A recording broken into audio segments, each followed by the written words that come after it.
Baik, Assalamualaikum warahmatullahi wabarakatuh. Kami dari kelompok 4 izin mempresentasikan hasil kerja kelompok kami. Perkenalkan, nama saya Anggreni Megastasia sebagai moderator dan rekan-rekan saya.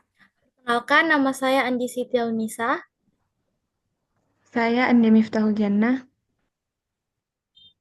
Baik, selanjutnya kita akan masuk materi yang itu adalah ciri bahasa Indonesia ragam ilmiah. Terdapat tiga materi. Yang pertama yaitu ada cendekia, lugas dan jelas, gagasan sebagai pangkal otak. Selanjutnya kita akan masuk ke materi.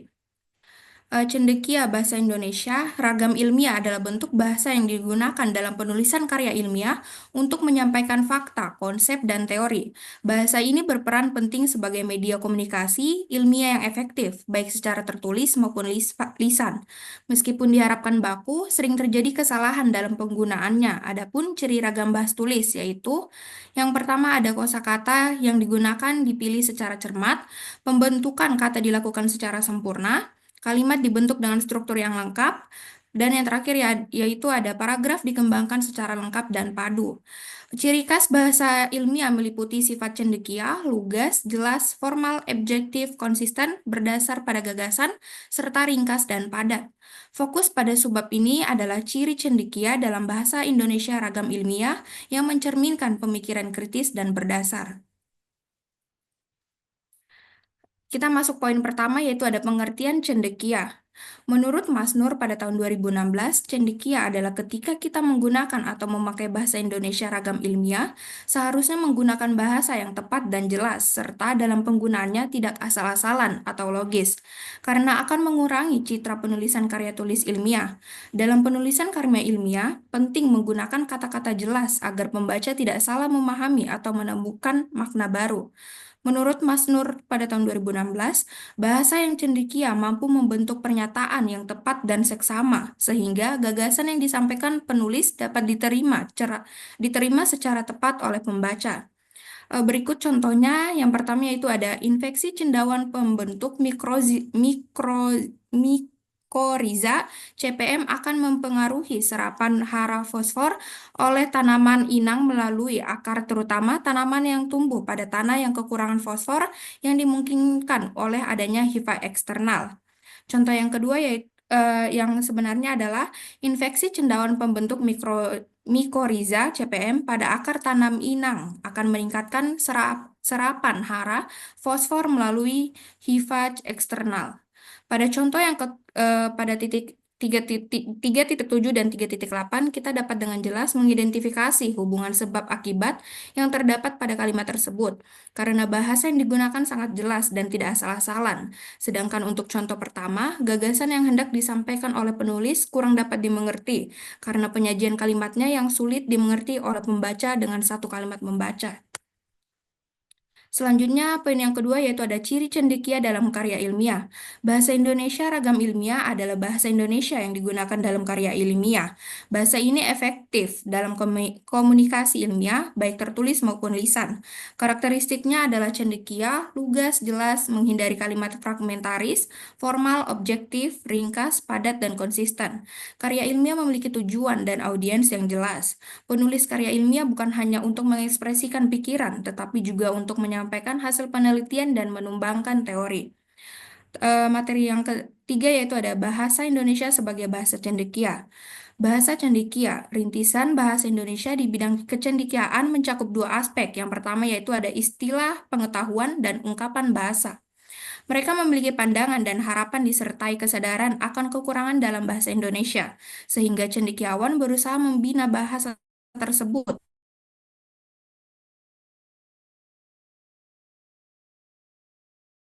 agar lebih lengkap Indonesia. Selanjutnya ada bahasa mana? Bentar. Selanjutnya, bahasa Indonesia bersifat cendekia, artinya mampu mengungkapkan hasil berpikir logis dan membentuk pernyataan yang tepat. Untuk menyampaikan gagasan secara langsung, menghasilkan makna lugas, dan bahasa Indonesia menghindari kalimat fragmentaris. Kalimat fragmentaris adalah kalimat yang belum selesai, sering terjadi karena penulis ingin menyampaikan gagasan dalam beberapa kalimat tanpa menyadari kesatuan gagasan tersebut. Implikasinya kalimat yang digunakan didominasi oleh kalimat pasif dengan sifat formal dan objektif ditandai oleh pilihan kosakata, bentuk kata, dan struktur kalimat. Itu berarti memerlukan penggunaan bahasa yang hemat dan konsisten dalam unsur bahasa, tanda baca, serta istilah yang sesuai kaidah. Kepribadian Indonesia adalah Pancasilais, mencerminkan regulitas, kemanusiaan, persatuan, demokrasi, dan keadilan sosial yang terlihat dalam cara berkomunikasi. Mahasiswa berkepribadian Pancasilais adalah yang menerapkan nilai-nilai Pancasila dalam kehidupan akademik, termasuk keterampilan menulis dan berbicara. Bahasa Indonesia dalam tulisan ilmiah berperan penting sebagai media untuk mengungkapkan gagasan penulis. Bahasa yang digunakan dalam suasana akrab atau santai berbeda dari bahasa resmi. Dalam konteks santai, penutur sering memakai kalimat pendek dan ungkapan yang hanya dipahami oleh peserta percakapan. Dalam konteks santai, penutur sering memakai kalimat pendek dan ungkapan yang hanya dipahami oleh peserta percakapan. Dalam suasana resmi, seperti pidato, ceramah ilmiah, dan rapat, sebaiknya digunakan kalimat panjang dan pilihan kata sesuai dengan kaidah yang benar.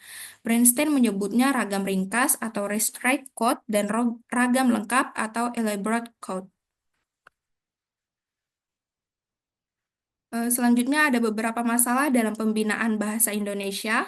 Yang pertama masuk ke poin pertama yaitu arti.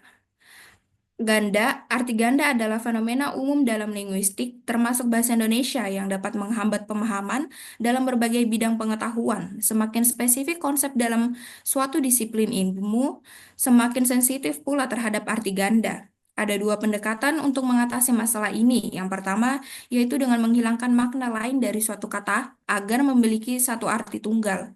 Yang kedua, yaitu melakukan pembiasaan penggunaan kata dengan arti yang konsisten melalui banyak tulisan yang sesuai. Pendekatan ini membantu menciptakan kejelasan dalam komunikasi ilmiah. Selanjutnya ada pemantapan istilah. Pemantapan istilah kini semakin penting karena banyak istilah yang telah diterima mulai diubah atau digantikan dengan istilah lain. Perubahan ini mungkin disebabkan oleh arti ganda atau kurangnya minat pengguna bahasa untuk memantapkan istilah tersebut. Dan yang ketiga yaitu ada pembedaan istilah. Dalam menggunakan bahasa Indonesia, seringkali kita menemui kata-kata dengan makna yang berbeda. Contohnya kata latihan yang berarti baik training maupun exercise dalam bahasa Inggris. Kata tersebut lebih cenderung digunakan untuk menggambarkan training daripada exercise, sehingga diperlukan istilah tambahan untuk menjelaskan exercise. Contoh-contoh ini menunjukkan bahwa bahasa Indonesia memiliki atau memerlukan pengembangan untuk mencapai status bahasa cendekia yang lebih mantap. Bahasa Indonesia juga mengenal kosakata baku dan ragam baku, di mana kosakata baku digunakan sebagai acuan berdasarkan kesepakatan penutur, bukan hanya oleh lembaga tertentu. Kosakata ini biasanya digunakan dalam situasi formal dan tidak dalam konteks santai atau akrab, meskipun bisa saja digunakan dalam ragam lain tanpa mengubah makna. Selanjutnya, materi yang kedua yaitu lugas dan jelas yang akan dibawakan oleh rekan saya. Dipersilahkan. Oke, yang selanjutnya adalah lugas dan jelas. Lugas dan jelas itu merupakan salah satu ciri khas ragam bahasa Indonesia ilmiah yang digunakan dalam dunia akademi atau ilmiah. Berbeda dengan ragam bahasa yang digunakan untuk tujuan lain seperti orasi politik atau khotbah. Lugas merujuk pada penggunaan bahasa yang tidak menimbulkan tafsir ganda. Ini berarti bahwa kata-kata dan kalimat yang digunakan harus sederhana, langsung, dan tidak bertele-tele. Sedangkan jelas berarti bahwa bahasa yang digunakan memperlihatkan unsur-unsur kalimat dengan jelas, seperti subjek, predikat, objek, dan keterangan. Dalam kalimat yang jelas, setiap bagian harus dapat dikenali dengan mudah, sehingga pembaca tidak mengalami kebingungan atau kesalahpahaman mengenai informasi yang disampaikan. Penggunaan bahasa yang lugas dan jelas bertujuan untuk menyampaikan gagasan secara efektif dan efisien dalam konteks ilmiah. Ciri ini berkaitan erat dengan ciri-ciri lain ragam bahasa ilmiah seperti formal, objektif, ringkas, padat, dan konsisten.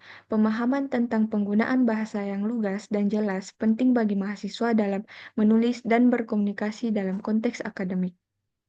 Baik, kita masuk pada gagasan sebagai pangkal tolak. Bahasa Indonesia ragam ilmiah mempunyai sifat bertolak dari gagasan. Artinya, penonjolan diadakan pada gagasan atau hal yang diungkapkan dan tidak pada penulis. Implikasinya, kalimat-kalimat yang digunakan didominasi oleh kalimat pasif. Sifat formal dan objektif ditandai antara lain oleh pilihan kosakata, bentuk kata, dan struktur kalimat. Kosakata yang digunakan bernada formal dan kalimat-kalimatnya memiliki unsur yang lengkap. Sementara itu, sifat ringkas dan padat direalisasikan dengan tidak adanya unsur-unsur bahasa yang mubazir. Itu berarti menuntut adanya penggunaan bahasa yang hemat. Sifat konsisten yang ditampakkan pada penggunaan unsur bahasa, tanda baca, tanda-tanda lain, dan istilah yang sesuai dengan kaidah, dan semuanya digunakan secara konsisten. Baik, kesimpulannya adalah ragam bahasa Indonesia ilmiah memiliki ciri utama seperti cendekia, lugas, jelas, formal, objektif, serta ringkas dan padat. Bahasa ini digunakan untuk menyampaikan gagasan secara logis dan tepat, dengan fokus pada gagasan, bukan penulisnya. Kalimat yang digunakan cenderung berbentuk pasif dengan struktur lengkap dan kosakata formal untuk menghindari ambiguitas. Sifat lugas dan jelas mendukung penyampaian informasi tanpa tafsir ganda, sementara konsistensi dan hemat bahasa meningkatkan keefektifan komunikasi akademik. Tantangan dalam pembinaan bahasa Indonesia meliputi ambiguitas makna, ketidakstabilan istilah, dan kebutuhan pengembangan istilah baru. Misalnya, penggunaan kata yang tidak konsisten seperti tenaga yang digantikan oleh energi, tanpa pertimbangan mendalam. Untuk itu, diperlukan upaya memantapkan penggunaan bahasa yang jelas dan relevan agar semakin memenuhi standar kecendekiaan, khususnya dalam konteks ilmiah dan akademik. Baik, itulah presentasi dari kelompok 4. Cukup sekian, lebih dan kurangnya mohon dimaafkan. Wabillahi wa taufiq walhidayah. Wassalamualaikum warahmatullahi wabarakatuh.